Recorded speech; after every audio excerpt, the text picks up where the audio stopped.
In this session, we are going to discuss Python function arguments. We know that passing arguments to a function is optional. We may not pass any argument. We may pass one or more than one arguments. So argument passing to a function is optional. A function may or may not have arguments passed. A function can have fixed or variable number of arguments. As we discussed that that is the variations while passing variable number of arguments to a function. So how to pass variable number of arguments to a function? So that can be categorized in three different heads. So there is a Python default arguments, Python keyword arguments, then Python arbitrary arguments. So to discuss more on them, I think the theoretical concept will not be sufficient enough. Let us go for one practical demonstration. We'll be showing that how these Python default arguments, Python keyword arguments and Python arbitrary arguments can get implemented using Python coding. So here is the demonstration. A function may or may not have its input arguments. Also, a function may or may not return anything. So here we are defining one function. The name of the function is findMax. It is having a and b as input arguments. So here if a is greater than b, they return a, that means which is the maximum one will be returned, and that's why the name of the function is findMax here. So if a is greater than b, return a, else it will return b here. So this function is having input parameters a and b. So while calling this findMax, we are passing parameter 10 which will be assigned to the variable a, and also passing 20 which will be assigned to the variable b here. So if 10 is greater than 20, the condition is false, so it will return the value b, that means 20 will be returned, and that we can print here. So let us go for the execution. So max number between 10 and 20 is 20. So if I make this one as 100, if I make this one 100, then obviously the output will be accordingly changed. So max number between 100 and 20 is 100 here. So in this way I have shown you that how a function can take input arguments and how it can return a value. Next one, we are going for this hello. Here we are having two parameters. One is the name, another one is the message. The message is having one default argument. So it will print hello and then name and the message. So here you see we have passed the first argument as Ognivo, so that will be assigned to the name, and the second argument we have passed as have a nice day, and that will be assigned to the message.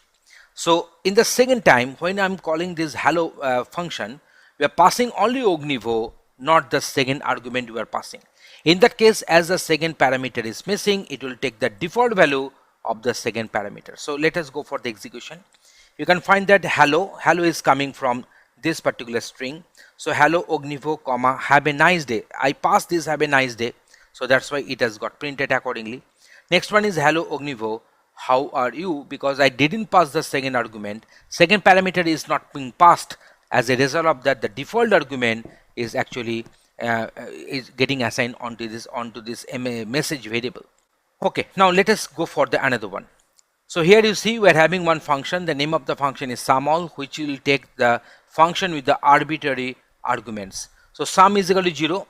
For I in arguments, sum is equal to sum plus I and return sum.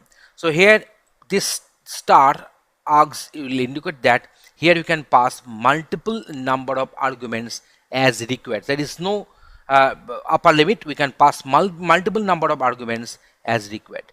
So in that case, for I in args, so it will retrieve one of the arguments at a time, and that argument will get added with the sum. Before going for this addition, we have made this sum initialized with the value 0, and then we are having this return sum. So let us go for the execution.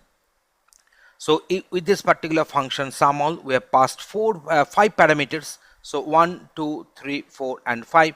If we just go on adding, you are going to get here 15. So that's why sum of all the integers between 1 to 5 is 15 here. So sum of all integers. So this particular line has got printed. So in this way you can have a function with the variable number of arguments in our Python. Now let us go for this particular method. So here the method name is default argument. It is having 3 input parameters a, b and c, and their values will get printed. So default argument has been called with these values 10, 20 and 30. Okay, now let me go for the execution of the same. I'm finding this one, A is equal to 10, B is equal to 20, and C is equal to 30 here. So now I'm just doing some changes in my code. Here I'm not passing the third parameter. I'm passing only 10 and 20. Then what is the outcome? We are finding one error. There is a type error. It is showing one error. There is a type error, and it is telling that default argument function missing one required positional argument, that is C. Because I didn't pass the third argument, so C has got not initialized. So what we are doing, I'm just here putting here 300. If I execute the code, you can find that as I didn't pass the value for C, so the default argument is getting assigned on this C variable. Okay, now next one. I'm doing some changes here. Here I'm not passing the value for B. If I go on execution, you can find that I'm finding one error, and it is telling that default argument function missing one required positional argument B. So the value for B is missing here. So that is the problem. So we are doing this one in this way. We're retrieving this problem in this way. We're resolving this problem in this way. Now you can find that we're having this 200. The default argument is being assigned, and this default argument is being assigned, and 10 as I passed, that will be assigned to A here. Okay, next one. I'm not passing anything. I'm just making only this one. So if I go for execution, you can find that default argument function missing one required positional argument, that is A. So in that case, what will happen? In that case, I should make some default argument to be mentioned. You see, so all the default values have got assigned here. So in this way, I've shown you that how the default arguments are playing their roles.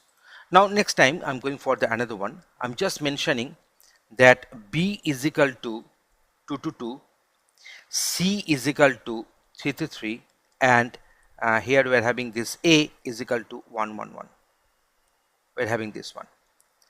So now if I go on executing, you can find that we're having this 111, 222, 333. You can also see that I have mentioned them in different order, not in the order in which we have actually defined them in the function input parameters. So here we can mention explicitly that this 222 will be assigned to B, 333 will be assigned to C, and 111 will be assigned to A, and accordingly the values have got mapped. So I'm just making a copy of it and just withdrawing this assignment. So in that case, as the value of C is missing, so the default value 300 will be assigned to C. So default value 300 will be assigned to C. So in this way, I have shown you that how these arguments can be of different types, how the what is the your default arguments, how to write one function which will take multiple number of arguments as required. So we are giving you the demonstration with some examples to make your conception clear on Python functions. Thanks for watching this video.